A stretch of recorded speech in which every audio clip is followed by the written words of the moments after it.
প্রকৃতির এক অপরূপ লীলাভূমি এবং উত্তরবঙ্গের প্রবেশদ্বার হলো ডুয়ার্স। সবুজ আর শান্ত প্রকৃতির মাঝে হারিয়ে যেতে, বন্যপ্রাণীদের কাছাকাছি আসতে এবং দিগন্ত বিস্তৃত চা বাগান দেখতে ডুয়ার্সের জুড়ি মেলা ভার। ডুয়ার্সের প্রধান আকর্ষণ হলো এখানকার বিস্তীর্ণ চা বাগান। শুধু চোখ জুড়ানো দৃশ্যই নয়, এই চা বাগানগুলি এই অঞ্চলের অর্থনীতিরও মূল ভিত্তি। এখানকার শ্রমিকদের জীবনযাত্রা ও চা তৈরির পদ্ধতিও বেশ আকর্ষণীয়। এখানে বিভিন্ন জাতি ও উপজাতির মানুষ একসাথে বসবাস করেন, যাদের নিজস্ব ভাষা ও সংস্কৃতি রয়েছে। তাদের সহজ সরল জীবনযাত্রা ও আন্তরিক আতিথেয়তাও মুগ্ধ করার মতো। চা বাগানের বাইরে ডুয়ার্সের আসল সৌন্দর্য লুকিয়ে রয়েছে এর ঘন জঙ্গলে, যা বিভিন্ন বন্যপ্রাণীদের আবাসস্থল। হাতি, গন্ডার, বাঘ, হরিণ এবং নানান প্রজাতির পাখির এখানে অবাধ বিচরণ। তাই যারা প্রকৃতি ও বন্যপ্রাণী ভালোবাসেন, ডুয়ার্স তাদের জন্য এক অসাধারণ গন্তব্য। শুধু জঙ্গল আর চা বাগানই নয়, ডুয়ার্সের বুক চিরে বয়ে গেছে অসংখ্য নদী ও ঝর্ণাও। এই নদীগুলি শুধু এখানকার প্রাকৃতিক সৌন্দর্যই বৃদ্ধি করেনি, এখানকার জীবনযাত্রায়ও এদের গুরুত্বপূর্ণ ভূমিকা রয়েছে। সব মিলিয়ে ডুয়ার্স প্রকৃতি, বন্যপ্রাণী এবং সংস্কৃতির এক অসাধারণ মিশ্রণ। তাই শহরের কোলাহল থেকে দূরে প্রকৃতির শান্ত পরিবেশে কিছুটা সময় কাটাতে কয়েকদিনের ছুটি নিয়ে বেরিয়ে পড়লাম উত্তরবঙ্গ ভ্রমণে। নমস্কার, আমি সৌরভ, দ্য আননোন ডাইরেকশনস চ্যানেলের সঞ্চালক হিসাবে 2025-এ এই চ্যানেলের উত্তরবঙ্গ সফরে আপনাদের প্রত্যেককে স্বাগতম। ভিডিও শুরুতেই আমাদের এই উত্তরবঙ্গ ভ্রমণের পরিকল্পনাটা একটু ছোট্ট করে আপনাদের জানিয়ে রাখি। আমাদের এই উত্তরবঙ্গ ভ্রমণে আমরা পরবর্তী দুদিন ডুয়ার্সে থেকে ডুয়ার্সের প্রাকৃতিক সৌন্দর্য উপভোগ করব, সঙ্গে ডুয়ার্সের কিছু লোকাল সাইট সিন ও গরুমারা জঙ্গলে ওয়াচ টাওয়ার সাফারিও করব, এবং 3 নম্বর দিন আমরা ডুয়ার্স ছেড়ে বেরিয়ে পড়ব আমাদের পরবর্তী গন্তব্য অর্থাৎ কালিম্পংয়ের দিকে। প্রকৃতির ক্যানভাসে অপূর্ব সুন্দর ছবির মতন করে আঁকা এই কালিম্পংয়ের কোলাখামে আমরা একটা দিন থাকবো এবং এই কোলাখাম কালিম্পংয়ের লোকাল সাইট সিনগুলো ঘুরে দেখব এবং তার সাথে অবশ্যই এখানকার প্রাকৃতিক সৌন্দর্য উপভোগ করব। তাই এত কিছু থাকার দরুন আমাদের এই উত্তরবঙ্গ ভ্রমণের ভিডিওটা আপনাদের সামনে দুটো ভাগে উপস্থাপন করব, যার প্রথম ভাগ জুড়ে থাকবে শুধুই ডুয়ার্স এবং দ্বিতীয় ভাগে থাকবে এই কোলাখাম কালিম্পংয়ের সৌন্দর্যতার বিবরণ। আশা করছি বেতার মাধ্যমে আমাদের এই সমগ্র উত্তরবঙ্গ ভ্রমণের সফরসঙ্গী হিসাবে আপনাদের উপস্থিতি একদম শেষ অবধি পাবো। আর অবশেষে ভিডিওটা যদি ভালো লাগে, দয়া করে একটা লাইক করে এই চ্যানেলটাকে সাবস্ক্রাইব করে আমাকে আশীর্বাদ করবেন এবং আমাদের ফেসবুক পেজটাও কিন্তু ফলো করে রাখতে ভুলবেন না। তাহলে চলুন শুরু করা যাক আজকের ভিডিও।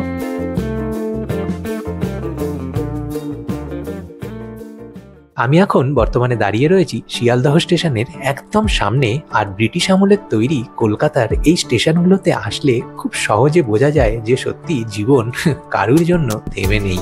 প্রত্যেক দিন হাজারে হাজারে মানুষ ছুটে চলেছেন পেটের তাগিদে বা হয়তো জীবনের তাগিদে। আজ 3রা মে 2025-এর সন্ধে, আর কিছুক্ষণের মধ্যেই এই শিয়ালদহ থেকেই আমাদের ডুয়ার্সের যাত্রা শুরু হবে। তবে ডুয়ার্সের যাত্রা শুরু হওয়ার আগে যারা প্রথমবার ডুয়ার্সে আসার জন্য পরিকল্পনা করছেন, তাদের উদ্দেশ্যে বলতে চাইবো, ডুয়ার্সে এসে কোথায় কোথায় ঘুরবেন বা কি কি খাবেন এগুলো ছাড়াও ডুয়ার্সে আসার আগে সবার প্রথম ডুয়ার্স সম্বন্ধে কিছু প্রাথমিক ধারণা আপনাদের কাছে স্পষ্ট থাকা দরকার। তাহলেই আপনারা আপনাদের যে ডুয়ার্সের পরিকল্পনা বানাচ্ছেন সেটাকে আরো সুসংগঠিত করতে পারবেন। ডুয়ার্সে বেশ কিছু সংরক্ষিত বনাঞ্চল দেখতে পাওয়া যায়। এর মধ্যে যেমন রয়েছে গরুমারা ও জলদাপাড়ার মতন গুরুত্বপূর্ণ জাতীয় উদ্যান, ঠিক তেমনই পাশাপাশি রয়েছে চাপড়ামারি ও চিলেপাতার মতন বন্যপ্রাণী অভয়ারণ্য, এবং সঙ্গে রয়েছে বিশাল বক্সা টাইগার রিজার্ভ, যা শুধু বাঘ নয় অন্যান্য অনেক প্রাণীর আবাসস্থল। এই প্রসঙ্গে আরো একটা কথা বলে রাখা দরকার, এই অভয়ারণ্য আর জাতীয় উদ্যান এই দুটো কথার মানে কিন্তু এক নয়। অনেকেই ভুলবশত এই দুটো কথার মানে একই ভেবে ফেলেন। আর যেটা প্রথমেই বললাম, এই বনাঞ্চলগুলি প্রত্যেকটাই যেহেতু সংরক্ষিত, তাই এই বনাঞ্চলগুলিতে প্রবেশের জন্য রয়েছে নির্দিষ্ট প্রবেশদ্বার, এবং এই প্রত্যেকটি প্রবেশদ্বারকে কেন্দ্র করে গড়ে উঠেছে বিভিন্ন সরকারি ও বেসরকারি রাত্রি আবাস, যেখানে এসে আপনারা অনায়াসেই থাকতে পারবেন। তবে এক্ষেত্রে এটা এটাও বলা দরকার, ডুয়ার্সের এই জঙ্গলগুলির নির্দিষ্ট প্রবেশপথের বাইরেও কোনো কোনো ক্ষেত্রে এই জঙ্গলগুলিতে হওয়া বিভিন্ন ধরনের জিপ সাফারি বা ওয়াচ টাওয়ার সাফারির ক্ষেত্রে আলাদা আলাদা পথও ব্যবহার করা হয়ে থাকে। পুরোটাই নির্ভর করছে আপনারা কোন ধরনের সাফারি করছেন তার উপর। তাই এই জঙ্গলগুলির প্রবেশপথ ও এই জঙ্গলগুলিতে হওয়া বিভিন্ন ধরনের সাফারির পথ বেশ কিছু ক্ষেত্রেই আলাদা হয়ে থাকে। প্রথমেই বলি গরুমারা জাতীয় উদ্যানের বিষয়। ডুয়ার্সের অন্যতম একটি আকর্ষণীয় স্থান এটি। গরুমারা জাতীয় উদ্যান ও চাপড়ামারি অভয়ারণ্য এই দুটি একে অপরের খুব কাছাকাছি অবস্থিত।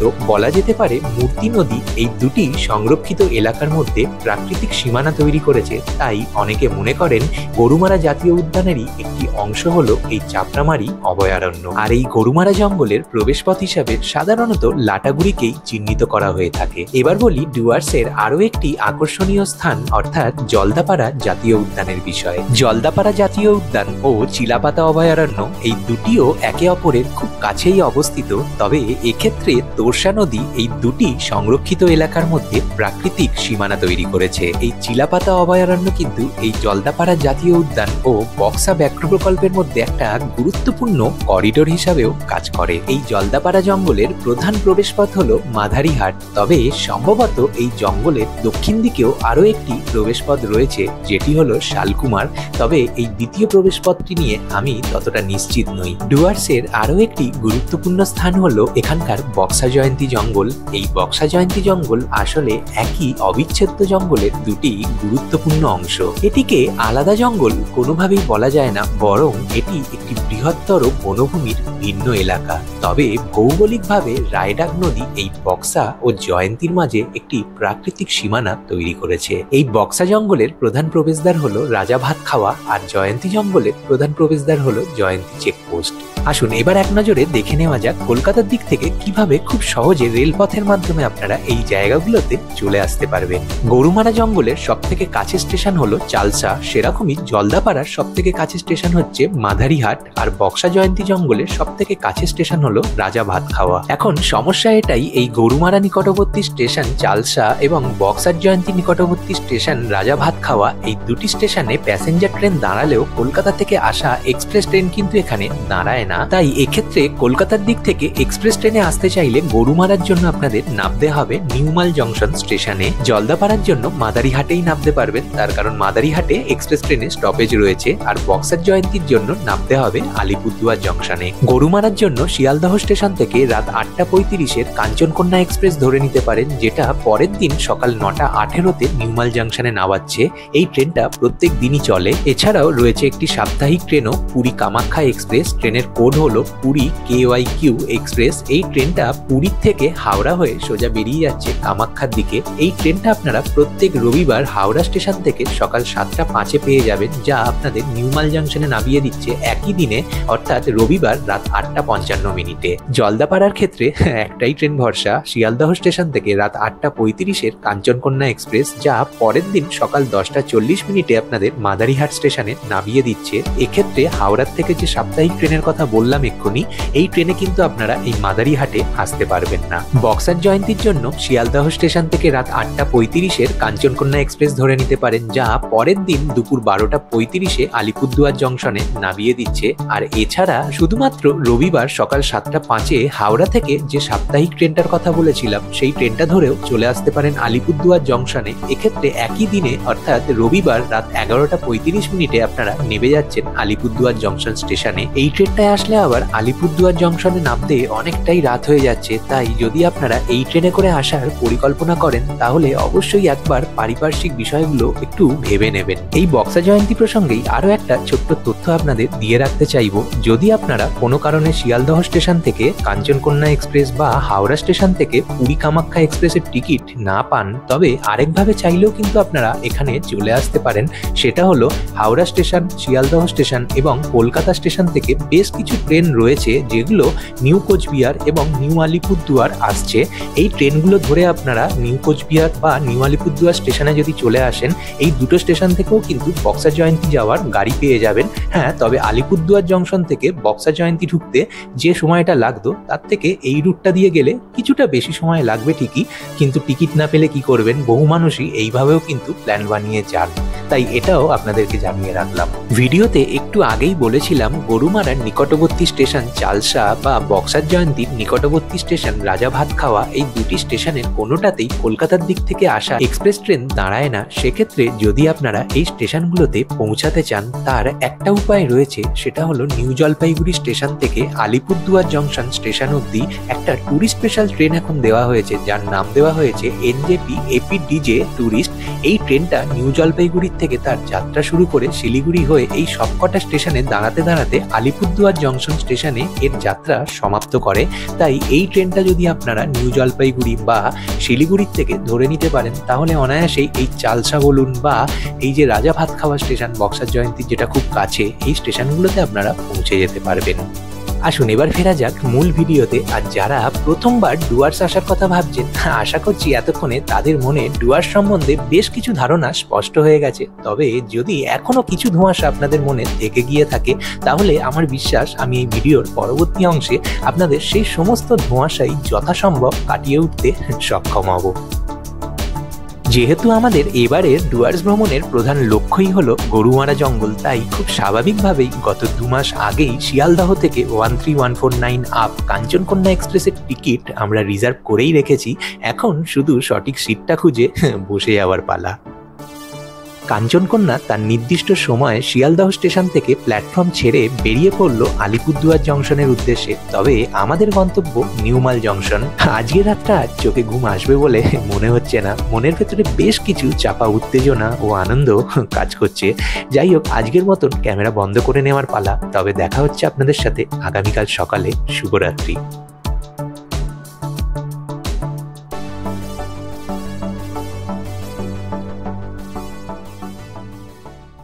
সত্যি বলতে ট্রেনে করে ডুয়ার্সে আসা এক অসাধারণ অভিজ্ঞতা। বাইরের এই মনোরম দৃশ্য দেখতে দেখতে কখন যে গন্তব্যে পৌঁছে যাবেন বোঝাই যাবে না। সুপ্রভাত। আজ 4 মে 2025, আর একটু আগেই আমাদের ট্রেন শিলিগুড়ি স্টেশন পার হলো। আর এই শিলিগুড়ি স্টেশনের পর থেকে নিউমাল জাংশন, এই পুরো রাস্তাটাই কিন্তু ট্রেনের দুধারে এরকম মনোরম প্রাকৃতিক দৃশ্য উপভোগ করতে করতে আপনারা যেতে পারবেন।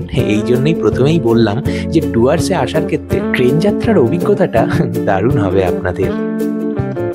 ডুয়ার্সে আসার আগে একটু পড়াশোনা করে জানতে পারলাম এই ডুয়ার্স শব্দটি এসেছে ইংরেজি শব্দ ডোর বা বাংলা শব্দ দ্বার থেকে, যার আক্ষরিক অর্থ হলো প্রবেশদ্বার। মূলত এই ডুয়ার্সকে উত্তরবঙ্গের প্রবেশদ্বার বলা হয়। আবার অন্যদিকে ডুয়ার্সের বেশ কিছু অংশ ভুটানের সাথে সরাসরি সীমান্ত ভাগ করে। ভুটানে যাতায়াতের জন্য ডুয়ার্সের বেশ কিছু সীমান্ত শহর প্রধান কেন্দ্র হিসাবে ব্যবহৃত হয়। তাই ডুয়ার্সের কিছু নির্দিষ্ট অংশকে ভুটানের প্রবেশদ্বারও বলা হয়। আর যদি ডুয়ার্সের ভৌগোলিক অবস্থান দেখেন, তাহলে দেখতে পাবেন এটি পশ্চিমে তিস্তা নদী থেকে পূর্বে আসামের ধানসিঁড়ি নদী পর্যন্ত প্রায় 350 কিলোমিটার দীর্ঘ এবং প্রায় 30 কিলোমিটার প্রশস্ত। সংকোচ নদী প্রাকৃতিকভাবে এই ডুয়ার্স অঞ্চলকে প্রধানত দুটি অসম ভাগে বিভক্ত করেছে। সংকোচ নদী থেকে পশ্চিমে তিস্তা নদী পর্যন্ত অংশ, যা পশ্চিমবঙ্গ রাজ্যের অন্তর্ভুক্ত, এটি হলো পশ্চিম ডুয়ার্স, এবং সংকোচ নদী থেকে পূর্বে আসামের ধানসিঁড়ি পর্যন্ত অংশ, যা প্রধানত আসাম রাজ্যের অন্তর্ভুক্ত, এই অংশটি হলো পূর্ব ডুয়ার্স।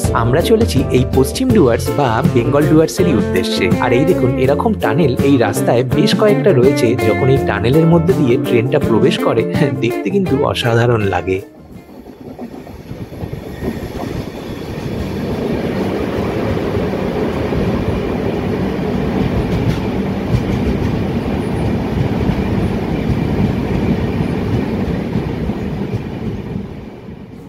কলকাতা থেকে 635 কিলোমিটার পথ অতিক্রম করে প্রায় 13.5 ঘন্টা পর আমরা যখন নিউমাল জংশনে এসে পৌঁছালাম, তখন ঘড়ির কাঁটায় সময় সকাল 9:45। শিয়ালদহ স্টেশন থেকে কাঞ্চনকন্যা একদম তার নির্দিষ্ট সময়ে যাত্রা শুরু করলেও নিউমাল জংশনে এসে উপস্থিতি দিতে কিন্তু তার আধ ঘন্টা দেরি হয়ে গেল। গরুমারা আসলে বেশিরভাগ মানুষই গরুমারা জঙ্গলের প্রবেশদ্বার অর্থাৎ লাটাগুড়ির দিকেই থাকেন, তবে যারা একটু নিরিবিলি ভালোবাসেন তারা আবার মূর্তি নদী সংলগ্ন এলাকাতেও গিয়ে ওঠেন। এই নিউমাল জাংশন স্টেশনের বাইরে থেকেই আপনারা লাটাগুড়ি বা মূর্তি যাওয়ার গাড়ি পেয়ে যাবেন। এখান থেকে মূর্তি যেতে ছোট গাড়ি 800-900 টাকা থেকে শুরু করে বড় গাড়ি 1200-1300 টাকা মতন ভাড়া পড়বে, এবং লাটাগুড়ি যাওয়ার ক্ষেত্রে ছোট গাড়ি 1200-1300 টাকা থেকে শুরু করে বড় গাড়ি 1700 থেকে 1800 টাকা মতন পড়বে। তবে গাড়ির এই ভাড়া পরিস্থিতি এবং সময় অনুযায়ী কিন্তু ওঠানামা করে। তবে এক্ষেত্রে শেয়ারিং গাড়ির কোনো রকম ব্যবস্থা চোখে পড়লো না, তাই আপনাদের পুরো গাড়ি রিজার্ভ করেই কিন্তু নির্দিষ্ট গন্তব্যে পৌঁছাতে হবে। আর আমাদের রিসর্ট ও গাড়ি আগের থেকেই বুক করা ছিল। এই গাড়িটাতে করেই আমরা যাচ্ছি, যার ভাড়া পড়ছে 1200 টাকা।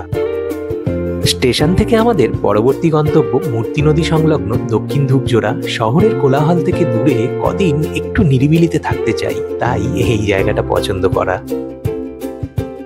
যতক্ষণ না রিসর্টে গিয়ে পৌঁছচ্ছি ততক্ষণ যারা প্রথমবার ডুয়ার্সে আসতে চাইছেন তাদের উদ্দেশ্যে বলি এখানে থাকার কি কি ব্যবস্থা রয়েছে। ডুয়ার্সে থাকার জন্য মোট 3 ধরনের ব্যবস্থা রয়েছে, যেগুলো হলো 1 পশ্চিমবঙ্গ বন দপ্তরের কিছু ক্যাম্প ও বাংলো, 2 পশ্চিমবঙ্গ পর্যটন দপ্তরের কিছু লজ ও 3 অসংখ্য বেসরকারি হোমস্টে বা রিসর্ট। গরুমারা জঙ্গলে পশ্চিমবঙ্গ বন দপ্তর বিভাগের অধীনে থাকা কিছু উল্লেখযোগ্য থাকার জায়গা হলো Kalipur eco village, Dhupjhora elephant camp, rhino camp Ramsai, Neora jungle camp, Panjhora eco tourism centre, Lataguri eco tourism centre, Lataguri hornbill nest. এছাড়া মুক্তি নদীর দিকে রয়েছে বনানী ফরেস্ট বাংলো এবং মূর্তি ইকো কটেজ। এছাড়া পশ্চিমবঙ্গ পর্যটন দপ্তরের অধীনে রয়েছে পাতাবাড়ি ট্যুরিজম প্রপার্টি, মূর্তি ট্যুরিজম প্রপার্টি এবং তিলাবাড়ি ট্যুরিজম প্রপার্টি। এছাড়া চাপড়ামারি জঙ্গলে পশ্চিমবঙ্গ বন দপ্তর বিভাগের অধীনে রয়েছে চাপড়ামারি ওয়াইল্ডারনেস ক্যাম্প। জলদাপাড়া জঙ্গলের জন্য পশ্চিমবঙ্গ বন বিভাগ দপ্তরের অধীনে রয়েছে হলং ট্যুরিস্ট লজ এবং মালাঙ্গি ট্যুরিস্ট লজ। তবে হলং ট্যুরিস্ট লজে সম্ভবত এখন বুকিং নেওয়া হচ্ছে না। এছাড়া এখানে পশ্চিমবঙ্গ পর্যটন দপ্তরের অধীনে রয়েছে জলদাপাড়া ট্যুরিস্ট লজ। চিলাপাতা জঙ্গলের জন্য পশ্চিমবঙ্গ বন দপ্তর বিভাগের অধীনে রয়েছে মেন্দাবাড়ি জঙ্গল লজ। বক্সা জঙ্গলের জন্য পশ্চিমবঙ্গ বন বিভাগ দপ্তরের অধীনে রয়েছে বক্সা ফোর্ট ফরেস্ট বাংলো এবং জয়ন্তী জঙ্গলের জন্য রয়েছে জয়ন্তী ফরেস্ট বাংলো। তবে এই দুটোর কোনোটাতেই এখন সম্ভবত অনলাইনে বুকিং হচ্ছে না। সেক্ষেত্রে আপনাদের কলকাতা সল্টলেকে অরণ্য ভবনে গিয়ে একবার কথা বলে বুকিং করতে হবে। পশ্চিমবঙ্গ বন দপ্তর বিভাগ এবং পশ্চিমবঙ্গ পর্যটন দপ্তরের অধীনে থাকা যে কটা জায়গার কথা এতক্ষণ আপনাদের বললাম, এখানে বুকিং করার আগে অবশ্যই আপনারা এদের নির্দিষ্ট ওয়েবসাইটে গিয়ে ফোন নাম্বার পাবেন, সেখানে অনুসন্ধান করে তবেই বুকিং করবেন। কথা বলতে বলতে প্রায় চলেই এলাম আমাদের রিসর্টের কাছে। নিউমাল জংশন স্টেশন থেকে এই রিসর্টে আসতে গাড়িতে সময় লাগলো ওই 40 মিনিট মতন। একটু দূরেই লাল ছাউনি দেওয়া যে ঘরগুলো এখন দেখা যাচ্ছে ওটাই আমাদের রিসর্টটা।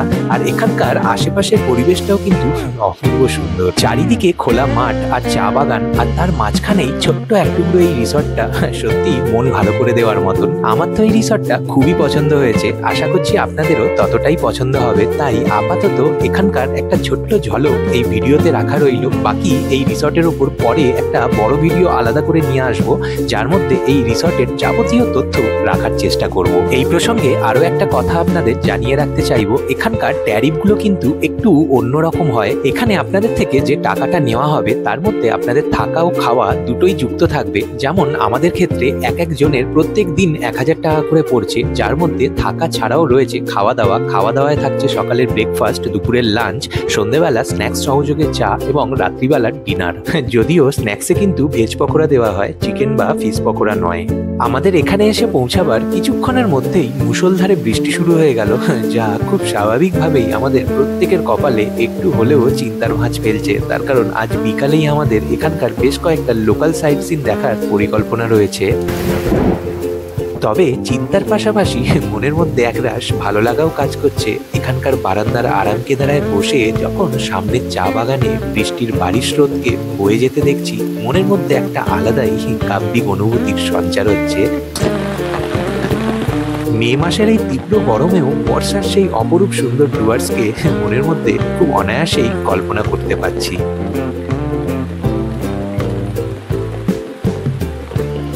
অন্তর্প্রকৃতি ও বহির্প্রকৃতির মধ্যে সংলাপটা এভাবেই জারি থাক। তবে তার মধ্যেই আমাদের মধ্যাহ্নভোজটাও সেরে ফেলতে হবে। আজকে দুপুরে আমাদের খাবারের তালিকায় রয়েছে ভাত, ডাল, উচ্ছে ভাজা, সঙ্গে একটা সবজির তরকারি এবং মাছ, আর তার সঙ্গে একদম শেষ পাতে চাটনি পাঁপড়। তবে এখন বাইরের যা আবহাওয়া, তাতে এই খাবারগুলোর পরিবর্তে একটু খিচুড়ি আর বেগুন ভাজা হলেই বিষয়টা আরো জমে যেত। ঘড়ির কাঁটায় এখন সময় হলো বিকেল 4:30 আর বৃষ্টিটা আপাতত একদমই পড়ছে না। তাই আমরা আমাদের পূর্ব পরিকল্পনা মাফিক একটা টোটো বলে রেখেছিলাম, যাতে করে এখানকার কয়েকটা লোকাল সাইট সিন ঘুরতে বেরোচ্ছি। ঘুরতে এসে যদি প্রাকৃতিক দুর্যোগের কারণে ঘরে আটকা পড়ে থাকতে হয়, এর থেকে আফসোস বোধ হয় আর কিছু হয় না। যাই হোক, শেষমেশ বরুণদেব আমাদের সহায় হলেন এবং তার বাড়ি বর্ষণ বন্ধ করতেই আমরা বেরিয়ে পড়তে পারলাম। 15 মিনিটের মধ্যেই চলে এলাম আমাদের প্রথম গন্তব্যে, অর্থাৎ মূর্তি নদীর ধারে অত্যন্ত ফটোজেনিক একটা জায়গা। এই মূর্তি শুধু একটি নদী নয়, এটি ডুয়ার্সের প্রকৃতির এক অমূল্য সম্পদ এবং পর্যটকদের জন্য এক শান্ত ও সুন্দর আশ্রয়স্থল। এই নদীটি নেওড়া ভ্যালি ন্যাশনাল পার্ক থেকে উৎপন্ন হয়ে ডুয়ার্সের প্রধান পর্যটন এলাকার মধ্যে দিয়ে প্রবাহিত হয়ে জলঢাকা নদীর সাথে মিলিত হয়েছে। এই মূর্তি নদী এখানকার স্থানীয় বাস্তুতন্ত্রের একটি গুরুত্বপূর্ণ অংশ এবং গরুমারা জাতীয় উদ্যানের বন্যপ্রাণীদের জলের প্রধান উৎস। শীতকালে এই মূর্তি নদীর তীরে পরিযায়ী পাখিদের দেখাও মেলে, যা পক্ষীপ্রেমীদের জন্য এক দারুণ অভিজ্ঞতা।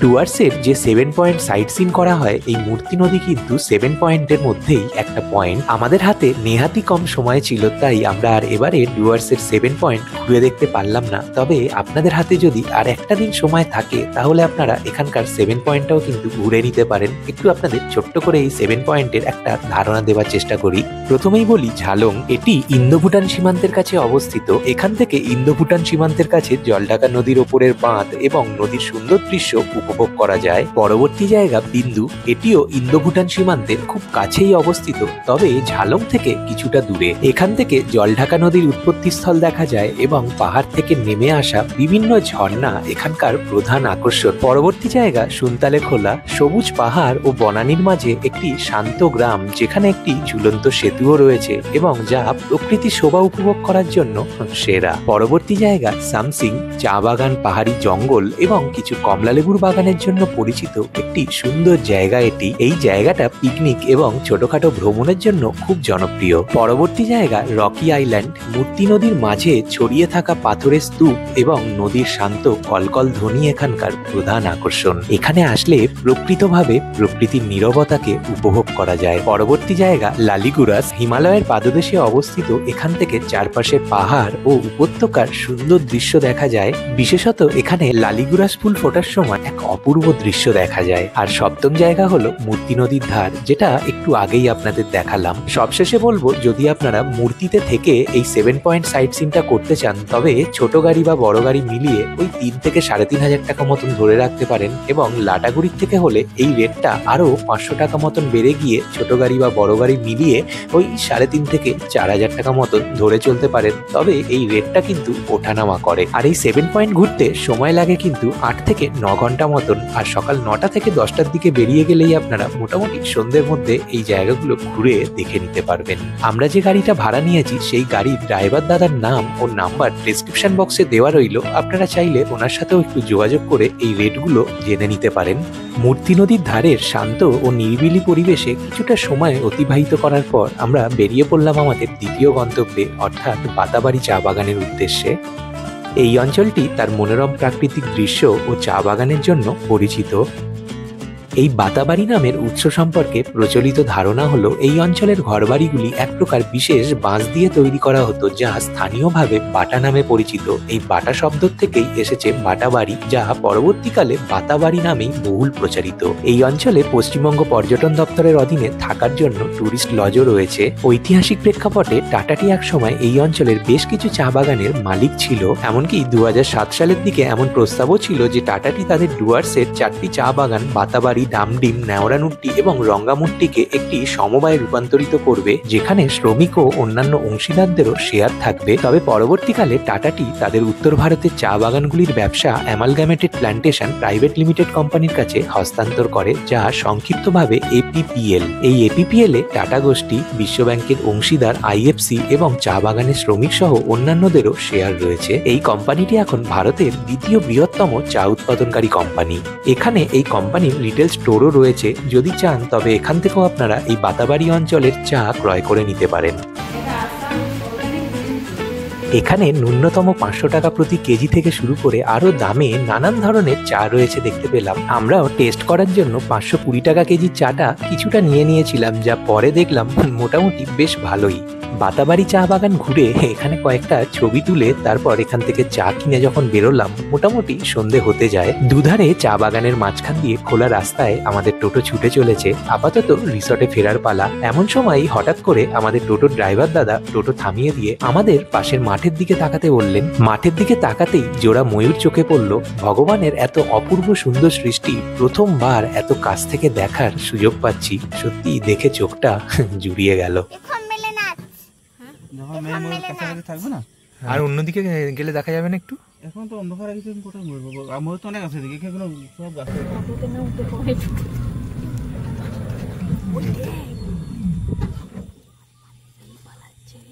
দাঁড়া না রে, ঢুকে গেল।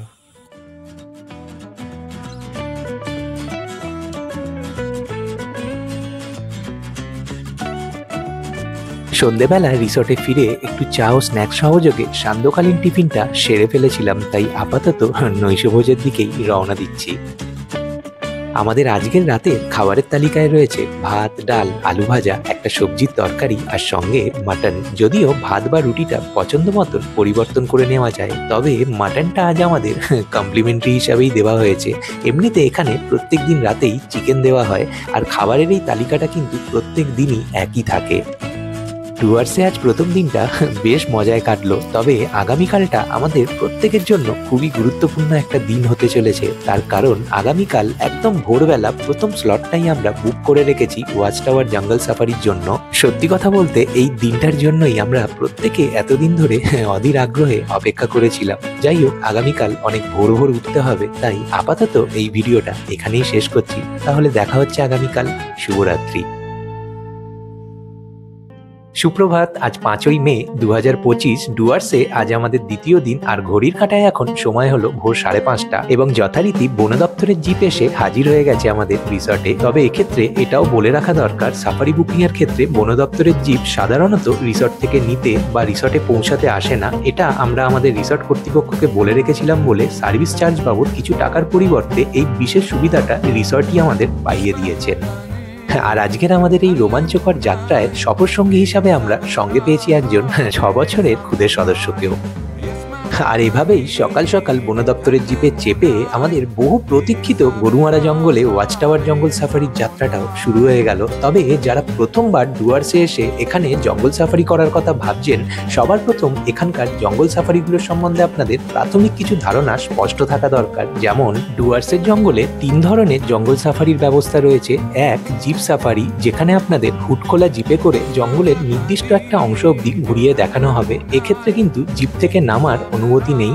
এক্ষেত্রে জিপের মধ্যে থেকেই আপনাদের জঙ্গল সাফারির রোমাঞ্চ অনুভব করতে হবে। তবে জঙ্গল বিশেষে কিছু কিছু জিপ সাফারির ক্ষেত্রে আপনাদের নির্দিষ্ট কিছু ওয়াচ টাওয়ারে নিয়ে যাওয়া হবে এবং সেখান থেকে আপনারা বন্যপ্রাণী দেখার সুযোগ পাবেন।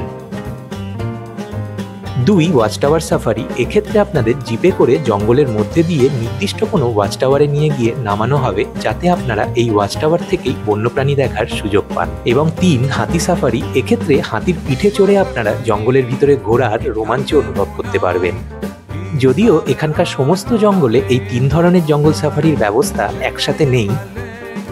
যেমন গরুমারা জঙ্গলে এই 3 ধরনের জঙ্গল সাফারির ব্যবস্থাই রয়েছে, অন্যদিকে জলদাপাড়া জঙ্গলে হাতি সাফারি এবং জিপ সাফারির ব্যবস্থা রয়েছে, আর বক্সা জয়ন্তী জঙ্গলে শুধুমাত্র জিপ সাফারির ব্যবস্থাই রয়েছে। এখানকার জলদাপাড়া এবং বক্সার জয়ন্তী জঙ্গলের ক্ষেত্রে যে জিপ সাফারিগুলো হয়, সেক্ষেত্রে জিপে করে আপনাদের এই জঙ্গলের মধ্যে দিয়ে নিয়ে গিয়ে এই জঙ্গলের মধ্যেই থাকা কিছু নির্দিষ্ট ওয়াচ টাওয়ারের সামনে নামিয়ে দেওয়া হয়, যার ফলে আপনারা সেই ওয়াচ টাওয়ারগুলিতে উঠে গিয়ে সেই ওয়াচ টাওয়ারের ওপর দাঁড়িয়ে বন্যপ্রাণী দেখার সুযোগ পান। কিন্তু এক্ষেত্রে একমাত্র ব্যতিক্রম হলো গরুমারা জঙ্গল। গরুমারা জঙ্গলের ক্ষেত্রে কিন্তু জিপ সাফারি এবং ওয়াচ টাওয়ার সাফারি একদমই আলাদা। গরুমারা জঙ্গলে জিপ সাফারির সময় ওয়াচ টাওয়ারে নিয়ে যাওয়া হয় না। এখানে ওয়াচ টাওয়ার সাফারির আলাদা ব্যবস্থা রয়েছে, তাই যদি আপনারা গরুমারা জঙ্গলের ওয়াচ টাওয়ারে দাঁড়িয়ে বন্যপ্রাণী দেখতে চান, তবে আপনাদের গরুমারা জঙ্গলে জিপ সাফারির পরিবর্তে ওয়াচ টাওয়ার সাফারির টিকিট কাটতে হবে। এই গরুমারা এবং গরুমারা সংলগ্ন চাপড়ামারি জঙ্গল মিলিয়ে এখানে 5 রকমের ওয়াচ টাওয়ার সাফারির ব্যবস্থা রয়েছে, যার মধ্যে গরুমারা জঙ্গলে 4 রকমের এবং চাপড়ামারি জঙ্গলে 1 রকমের ওয়াচ টাওয়ার সাফারি করানো হয়। গরুমারা জঙ্গলে যে 4টি ওয়াচ টাওয়ার সাফারি করানো হয় সেগুলি হলো Jatraprasad watch tower safari, Medla watch tower safari,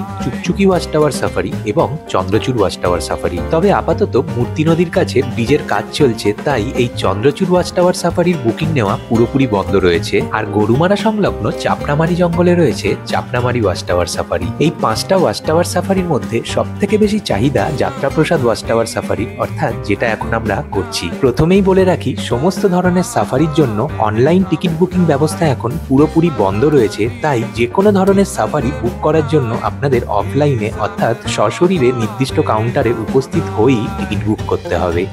বন দপ্তরের জিপসি গাড়িতে চেপে এখন আমরা চলে এসেছি মূর্তিপীঠ অফিসে। বুকিং যেহেতু আমাদের আগের থেকেই করা রয়েছে, তাই এখন শুধুমাত্র আমাদের এই ওয়াচ টাওয়ার সাফারির টিকিটটা এখান থেকে সংগ্রহ করে নিতে হবে। যেহেতু এই যাত্রাপ্রসাদ ওয়াচ টাওয়ার সাফারির চাহিদা অনেকটাই বেশি, তাই যদি আপনারা এই ওয়াচ টাওয়ার সাফারিটা করতে চান, তবে সাফারি শুরু হওয়ার অন্তত 1 ঘন্টা আগে বুকিং কাউন্টারে এসে নিজেদের টিকিটটা অবশ্যই বুক করে রাখবেন, না হলে কিন্তু টিকিট পাবেন না। এখন স্ক্রিনে যে তালিকাটা আপনারা দেখতে পাচ্ছেন, এটা কিন্তু আগের তালিকা। বর্তমানে এই তালিকা অনুযায়ী সাফারির সময়গুলোই শুধু অপরিবর্তিত রয়েছে, কিন্তু নতুন নিয়ম অনুযায়ী সাফারির খরচে বেশ কিছু পরিবর্তন আনা হয়েছে, যা এখনো এই পুরনো তালিকায় সংশোধন করা হয়নি। এই প্রসঙ্গেই বলি, নির্দিষ্ট এই টিকিট কাউন্টারগুলোর থেকে ওয়াচ টাওয়ার সাফারির টিকিট বুক করার পর এই বুকিং কাউন্টারগুলোর থেকেই ওয়াচ টাওয়ার সাফারির জন্য জিপসি গাড়ি বরাদ্দ করে দেওয়া হয় এবং ওয়াচ টাওয়ার সাফারির শেষে এই জিপসি গাড়িগুলো সবাইকে এনে আবার এই কাউন্টারেই নামিয়ে দেয়।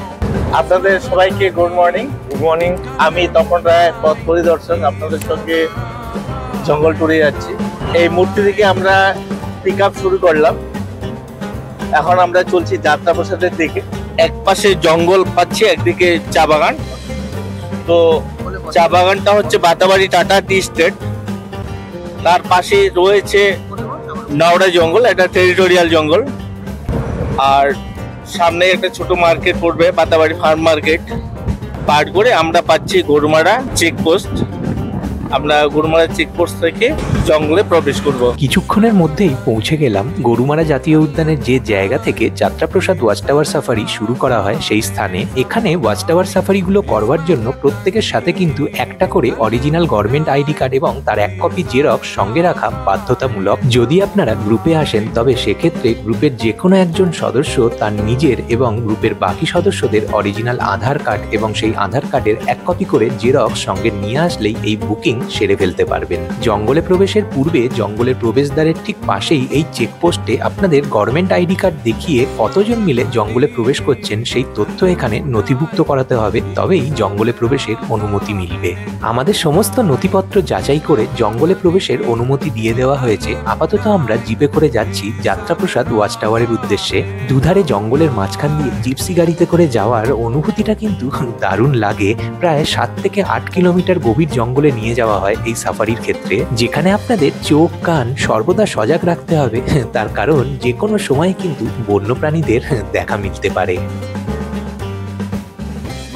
এই জঙ্গলে হাতি, গন্ডার, বাইসন, হরিণ, বুনো শুয়োর, ময়ূর, ল্যাপার্ড ইত্যাদি এমনকি বিভিন্ন প্রজাতির পাখি দেখারও সম্ভাবনা রয়েছে, যদিও বন্যপ্রাণীদের দেখা মেলাটা অনেকাংশেই ভাগ্যের ওপর নির্ভরশীল। আর এই সফরযাত্রা যত এগোতে থাকবে, পাতলা জঙ্গল ধীরে ধীরে ঘন জঙ্গলে পরিণত হবে। ডুয়ার্সের জঙ্গলে যে জঙ্গল সাফারিগুলোর ব্যবস্থা রয়েছে, সেই সমস্ত সাফারির বুকিং সংক্রান্ত ক্ষেত্রে বা এই সমস্ত সাফারির খরচ সংক্রান্ত বিষয়ে বর্তমানে কিন্তু আমূল পরিবর্তন আনা হয়েছে। তাই বর্তমানে ডুয়ার্সের জঙ্গলে এসে যারা জঙ্গল সাফারি করবার পরিকল্পনা করছেন, সবার আগে কিন্তু আপনাদের এখনকার নতুন নিয়মটা জানা খুবই প্রয়োজন। তবে আপাতত এই ভিডিওতে আর সেগুলো আলোচনা করছি না, তাহলে এই ভিডিওটা অনেক বড় হয়ে যাবে। তাই আগামী কয়েকদিনের মধ্যেই আমি আরো একটা নতুন ভিডিও নিয়ে আসব, যেখানে ডুয়ার্সের জঙ্গল সাফারির উপর যাবতীয় তথ্য রাখার চেষ্টা করব এবং তার সাথে সাথে এখন যে নতুন নিয়মগুলো প্রণয়ন করা হয়েছে সেগুলো সম্বন্ধেও আলোচনা করব এবং বিশেষত গরুমারা জঙ্গলে যে 3 ধরনের সাফারির কথা আপনাদের বলেছিলাম, সেই প্রত্যেকটা সাফারি আপনারা কোথা থেকে বুক করবেন এবং বর্তমানে এই সাফারিগুলো করতে কত খরচ পড়ছে, সেই সমস্ত কিছু যাবতীয় তথ্য কিন্তু থাকবে আগামী ভিডিওতে। তাই অবশ্যই কিন্তু আপনারা আগামী ভিডিওটা মিস করবেন না। আপাতত বলে রাখি, প্রতি সপ্তাহে বৃহস্পতিবার সপ্তাহের এই একটা দিন ডুয়ার্সের সমস্ত জঙ্গলে সমস্ত ধরনের সাফারি কিন্তু বন্ধ থাকে এবং প্রতি বছর 16ই জুন থেকে 15ই সেপ্টেম্বর বর্ষাকালের জন্য বছরের এই 3টে মাস ডুয়ার্সের সমস্ত জঙ্গল বন্ধ থাকে। তাই খুব স্বাভাবিকভাবেই ডুয়ার্সের জঙ্গলগুলোকে কেন্দ্র করে যে সাফারিগুলো এখানে হয় সেগুলোও কিন্তু এই সময় বন্ধই থাকে। এই ওয়াচ টাওয়ার সাফারিগুলো সারাদিনে মোট 4টি ভাগে পরিচালিত হয় এবং প্রত্যেকটা ওয়াচ টাওয়ার সাফারির জন্য 1.5 ঘন্টা করে সময় বরাদ্দ থাকে। এই ওয়াচ টাওয়ার সাফারির ক্ষেত্রে যে জিপসি গাড়িগুলোতে করে জঙ্গলে নিয়ে যাওয়া হয় সেই গাড়িগুলোর প্রত্যেকটাতে সর্বাধিক 6 জন করে যাওয়ার অনুমতি থাকে এবং গাইড নিয়ে 7 জন। প্রত্যেকটা ওয়াচ টাওয়ার সাফারির ক্ষেত্রেই কিন্তু গাইড নেওয়াটা বাধ্যতামূলক। আপাতত জিপসি গাড়ি থেকে আমাদের নামিয়ে দাঁড় করানো হলো যাত্রাপ্রসাদ ওয়াচ টাওয়ারের সামনে। এই ওয়াচ টাওয়ারগুলোর থেকে বন্যপ্রাণী দেখার সম্ভাবনা অনেকাংশেই বেড়ে যায়, যদিও পুরোটাই ভাগ্যের ব্যাপার। তবে বন্যপ্রাণী দর্শন যদি ভাগ্যে নাও জোটে, তৎসত্ত্বেও এখান থেকে বসে দূরের বনানী দৃশ্য আপনাদের প্রত্যেকের কিন্তু মন ছুঁয়ে যাবে, সে বিষয়ে কোনো সন্দেহ নেই। ঘন্টার পর ঘন্টা মনে হবে এখানেই বসে থাকি। এই যে যাত্রাপ্রসাদের সামনে গ্রাসল্যান্ড রয়েছে, আর এইটাই হলো বন্যপ্রাণীদের বিচারণ ক্ষেত্র। এখানেই হাতি, গন্ডার, বাইসন, হরিণ, বুলুসুর, লেপার্ড, ময়ূর, যেসব তৃণভোজী বন্যপ্রাণী সেটা গ্রেজিং করতে আসে। আর মাঝে মধ্যে লেপার্ডও দেখা যায়। সামনেটা সল্টপিট, এই সল্টপিটে সল্ট দেওয়া হয় এবং গুড় দেওয়া হয়। এখানেই বন্যপ্রাণীরা লবণ খেয়ে, পাশে মূর্তি নদী, এই মূর্তি নদীতে জল খেতে নেমে যায়। ওয়াচ টাওয়ারগুলোর কাছাকাছি এই সল্ট পিটগুলো থাকার কারণে এখানে বিভিন্ন ধরনের বন্যপ্রাণীদের আগমন ঘটে এবং ভাগ্যে থাকলে এই ওয়াচ টাওয়ার থেকেই তাদের দেখাও মেলে। যাত্রাপ্রসাদ ওয়াচ টাওয়ার থেকে বেরিয়ে আপাতত চলেছি আমরা আমাদের পরবর্তী গন্তব্য অর্থাৎ রাইনো পয়েন্টের দিকে। গরুমারা জঙ্গলে যে কটা ওয়াচ টাওয়ার সাফারি করানো হয় তার মধ্যে এই যাত্রাপ্রসাদ ওয়াচ টাওয়ার সাফারির কিন্তু চাহিদা সবসময়ই বেশি থাকে। তার অন্যতম একটা কারণ হচ্ছে একমাত্র এই ওয়াচ টাওয়ার সাফারির ক্ষেত্রেই কিন্তু দুটো ওয়াচ টাওয়ারে একসাথে নিয়ে যাওয়া হয়। এক হচ্ছে যাত্রাপ্রসাদ ওয়াচ টাওয়ার এবং অন্যটা হচ্ছে এই রাইনো পয়েন্ট, যেখান থেকে রাইনো দেখার সম্ভাবনা কিন্তু থাকে। তবে বেশিরভাগ বন্যপ্রাণী দেখার সম্ভাবনা থেকেই আজ আমরা বঞ্চিত হয়েছি, তার কারণ আজ ভোরবেলা একটু আগে অবধিও বৃষ্টি হয়ে গেছে, আর তাই খুব স্বাভাবিকভাবেই তেনাদের দর্শন আজ খুব একটা প্রাপ্তি হয়নি।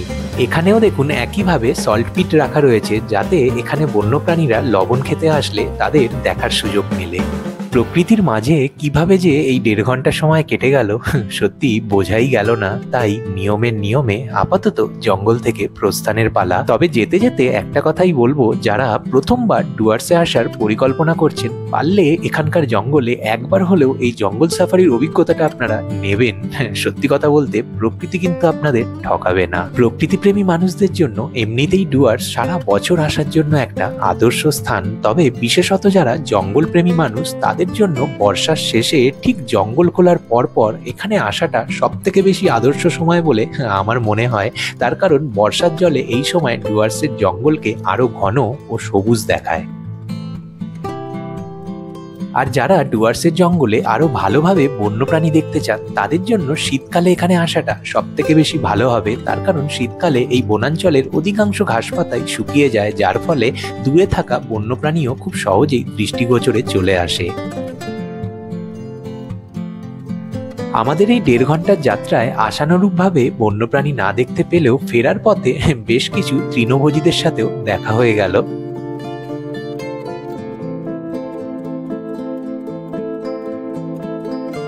আর একদম শেষের এই দৃশ্যটা সারা জীবন আমার মনের মণিকোঠায় সযত্নে তোলা থাকবে।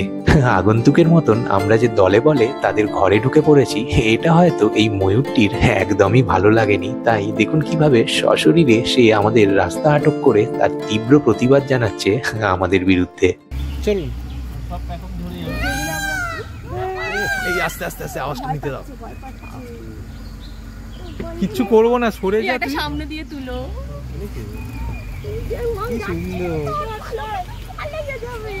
পালকটা কিন্তু অনেকটা ইয়ে করেছে। এই ভালো পাওয়া যাচ্ছে ভাই। একটু দাঁড়িয়ে যান দাদা, একটু দাঁড়িয়ে যান। কালারটা কি সুন্দর। ভয়ও পাচ্ছি না। এটা পালক দে না রে, দে না তো পালক। আজকে বৃষ্টির কারণে বিশেষভাবে বন্যপ্রাণী না দেখতে পাওয়ার যে আফসোসটা মনের মধ্যে ছিল, একদম শেষে এই আফসোসটাও আর রইল না। সত্যি আমার আজকের ওয়াচ টাওয়ার সাফারির যাত্রায় এটা আমার কাছে সেরা পাওনা। একদম শেষে জঙ্গল থেকে বেরিয়ে এই চেকপোস্টে যিনি জঙ্গলে প্রবেশ করার সময় স্বাক্ষর দিয়েছিলেন, তার পুনরায় স্বাক্ষরের মাধ্যমে এই ওয়াচ টাওয়ার সাফারির পরিসমাপ্তি ঘটবে। জঙ্গল সাফারি সেরে আমাদের রিসর্টে ফেরার সময় রিসর্টের ঠিক সামনেই চোখে পড়ল এই মনমুগ্ধ করা দৃশ্যটি। ভোরের আলো ফোটার সাথে সাথে এই সবুজ সমুদ্রে শুরু হয় এক অদম্য কর্মযজ্ঞ। চা বাগানের এই শ্রমিকদের অক্লান্ত পরিশ্রম, অসীম ধৈর্য এবং মাটির প্রতি তাদের যে গভীর ভালোবাসা, তা প্রত্যেক দিন বয়ে আনে আমাদের কাপে এক সঞ্জীবনী সুধা, যার এক চুমুকে আমাদের প্রত্যেক দিনের ক্লান্তি কোথায় যেন উধাও হয়ে যায়। নগর জীবনের গড্ডলিকা প্রবাহ আর যান্ত্রিকতার বাইরে ডুয়ার্সের এই শান্তস্নিগ্ধ রূপ সত্যি মনকে আপ্লুত করে, হৃদয়ের গভীরে এক নতুন অনুরণন সৃষ্টি করে। যদি ডুয়ার্সের আহ্বান কোনোদিনও আপনাদের এখানে টেনে আনে, তবে নিশ্চিতভাবে এই দৃশ্য আপনাদের মনকে ভরিয়ে দেবে। ঘড়ির কাঁটায় এখন সময় সকাল 8:30। রিসর্টে ফিরে লুচি, আলুর তরকারি আর ডিম সেদ্ধ সহকারে আমাদের সকালের টিফিনটাও সেরে ফেললাম। এরপর দুপুরের স্নান খাওয়া দাওয়া সেরে নিয়ে আবার বিকালবেলা বেরিয়ে পড়লাম এখানকার লোকাল সাইট সিন ঘুরে দেখতে। দাদা, এখন আমরা তাহলে কোথায় যাচ্ছি বর্তমানে? আমরা এখন যাবো গাছবাড়িতে। গাছবাড়ি ওখানে কুঙ্কি হাতি থাকে। কি থাকে? কুঙ্কি হাতি। আচ্ছা, কুনকি হাতি। আচ্ছা, তারপর ওখানে চলে যাবো সাহাফিলে বসতে, ময়ূর দেখতে যাবো। ময়ূর দেখতে যাবো। আচ্ছা আচ্ছা, এটা কি মোটামুটি কতক্ষণের সময় লাগতে পারে এই যে স্পট? ট্যুরটা করতে এখন 2 থেকে 2.5 ঘন্টা লাগবে। 2 থেকে 2.5 ঘন্টা। এমনি কি তোমরা এমনি লোকাল এখানে করো, এমনি কন্ট্যাক্ট ধরে যদি কেউ কন্ট্যাক্ট করে? হ্যাঁ, করি। আচ্ছা, তোমার নাম আর নাম্বারটা একটু বলবে, যদি কেউ যোগাযোগ করতে চায় তাহলে তাকে ঘুরিয়ে দেখাবে তো? আমার নাম শহীদুল ইসলাম। শহীদুল ইসলাম। আচ্ছা, নাম্বারটা বলে দাও। ফোন নাম্বার হচ্ছে 9547392970। ঠিক আছে। তো এমনি এইটার জন্য কিরকম রেট পড়ে এখানে? তো আমরা এখান থেকে 500 করে নেই। আচ্ছা, কেউ খুশি করে বেশি হতে, কেউ 50 টাকা কম হতে, এটা নর্মাল থাকে। মানে স্ট্যান্ডার্ড রেট হচ্ছে 500 টাকা মতো। ঠিক আছে, চলো দাদা তাহলে যাওয়া যাক। ঘড়ির কাঁটায় এখন সময় হলো 4:45। 10 থেকে 15 মিনিটের মধ্যেই টোটোতে পৌঁছে গেলাম আমাদের আজকের প্রথম গন্তব্য ধূপঝোড়া এলিফ্যান্ট ক্যাম্পে।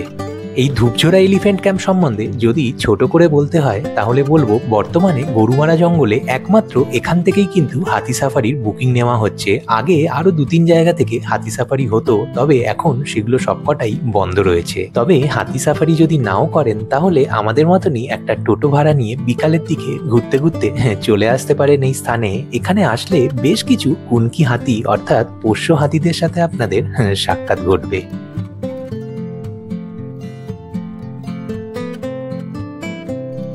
তবে শুধু কুনকি হাতি দেখাই নয়, এখানে পাশে একটি জায়গাও রয়েছে যেখানে এখানকার মহিলারা বিভিন্ন ধরনের পাটের জিনিসপত্র তৈরি করেন। আপনারা চাইলে সেই সমস্ত দ্রব্য এখান থেকে ক্রয় করতে পারেন। যারা হাতি সাফারি করেন তাদের এই জায়গা থেকেই হাতির পিঠে চড়ানো হয়।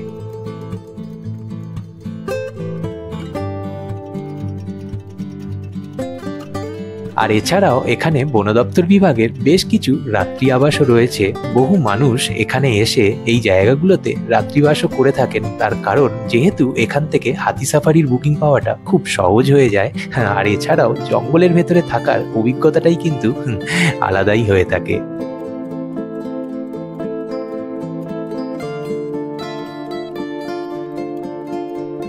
আর এখন যেটা স্ক্রিনে দেখছেন, এটা হলো গাছবাড়ি। এখানকার অন্যতম জনপ্রিয় ও আকর্ষণীয় থাকার জায়গা হিসাবেই সকলের কাছে পরিচিত এটা। এই বাড়িটি কাঠের কাঠামো দিয়ে তৈরি এবং মাটির ওপর থেকে কিছুটা উঁচু করে গাছপালা অবলম্বন করে এবং গাছের ডালপালার সঙ্গে মিশিয়ে বানানো হয়েছে। একসময় এই বাড়িটি দেশ বিদেশ থেকে পর্যটকদের আকর্ষণ করত, কিন্তু বর্তমানে এই বাড়িতে থাকার জন্য বুকিং নেওয়া বন্ধ রয়েছে। ধূপঝোড়া এলিফ্যান্ট ক্যাম্প থেকে বেরিয়ে এখন আমরা চলেছি আমাদের পরবর্তী গন্তব্য ছাওয়াখালীর দিকে। যেহেতু এখান থেকে গরুমারা জঙ্গলের শুরু, তাই এখানে আসলে গরুমারা জঙ্গলের একটা বিস্তীর্ণ অংশ চোখে পড়ে। আর এছাড়াও এখানে নাকি প্রচুর ময়ূর দেখা যায়, তাই লোকাল সাইট সিনের সময় এই জায়গাটাকেও প্রাধান্য দেওয়া হয়। সাইট সিন সেরে সন্ধেবেলা রিসর্টে ফিরে একটু চা আর স্ন্যাক্স সহযোগে সন্ধেবেলার টিফিনটা সেরে নিয়েছিলাম, তাই আপাতত নৈশভোজটাও সেরে ফেলতে হবে। আগামীকাল আবার সকাল সকাল এই রিসর্টটা চেক আউট করে আমরা ডুয়ার্স ছেড়ে উত্তরবঙ্গের আমাদের পরবর্তী গন্তব্যের দিকে রওনা দেব। তাই খুব স্বাভাবিকভাবেই আগামীকাল আমাদের প্রত্যেককে খুব সকাল সকালই উঠতে হবে। তাই আপাতত আজকের ভিডিওটা এখানেই শেষ করছি, তবে দেখা হচ্ছে আপনাদের সাথে আগামীকাল। শুভরাত্রি।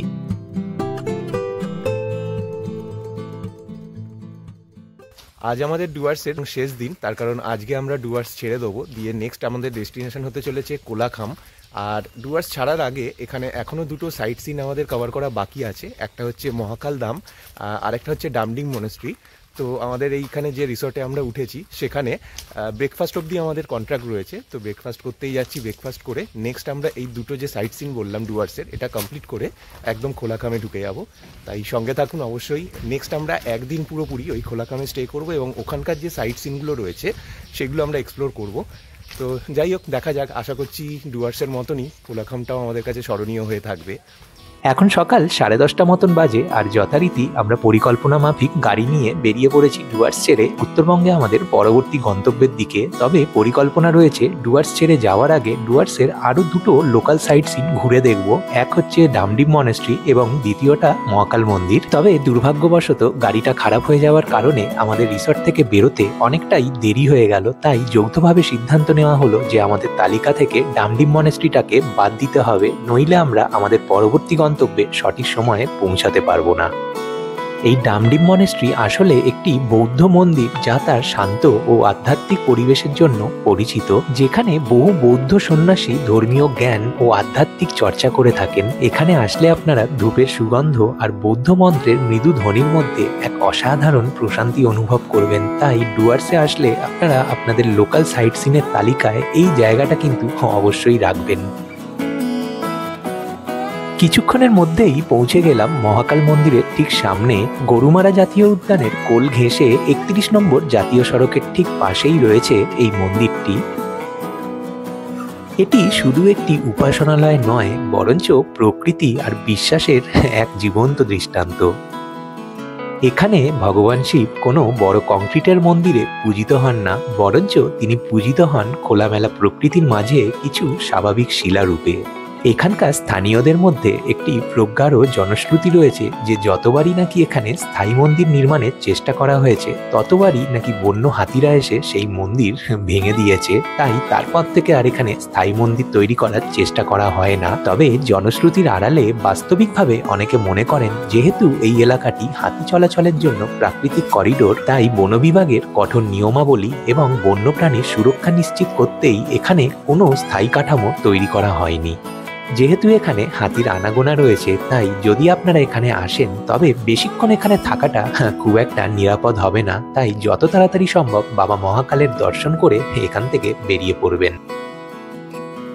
এই মহাকাল মন্দির দর্শনের সাথে সাথেই আমাদের ডুয়ার্সের এই সফরযাত্রার পরিসমাপ্তি এখানেই ঘটছে। তবে ডুয়ার্স ছেড়ে বেরিয়ে যাওয়ার আগে আমার মনে হয় আমাদের এই দুদিন দুরাতের ডুয়ার্সের যে খরচটা, তার একটা সামগ্রিক চিত্র আপনাদের সামনে তুলে ধরাটা প্রয়োজন, যাতে যারা ডুয়ার্সে আসার পরিকল্পনা করছেন তাদের ক্ষেত্রে এই ডুয়ার্সের খরচ সম্বন্ধে কিছুটা হলেও ধারণা স্পষ্ট হয়। আমাদের এই উত্তরবঙ্গের সফর আমরা দুটো পরিবার মিলিয়ে করেছি, যেখানে 6 বছরের একটি বাচ্চাও রয়েছে। তবে ট্রেনের আসা যাওয়া টিকিট ছাড়া এই 6 বছরের বাচ্চাটির ক্ষেত্রে আর বিশেষ কোনো খরচ লাগেনি। তাই এখন স্ক্রিনে আপনাদের সামনে যে খরচের তালিকাটা তুলে ধরলাম, এখানে এই বাচ্চাটির শুধুমাত্র ট্রেনের টিকিটের খরচটাই যুক্ত রয়েছে। বাকি সমস্ত খরচ এই দুটো পরিবার মিলিয়ে আমাদের 4 জনেরই দেওয়া রইল। আর এখন আপনারা যেটা স্ক্রিনে দেখছেন, এটা আমাদের পরিবার পিছু 2 জনের খরচ। এই দুটি তালিকাতেই নির্দিষ্ট কিছু খরচই দেওয়া রয়েছে, যেখানে ব্যক্তিগত কোনো কেনাকাটা বা ব্যক্তিগত খাওয়া দাওয়া বা বাড়ি থেকে স্টেশনে আসা বা স্টেশন থেকে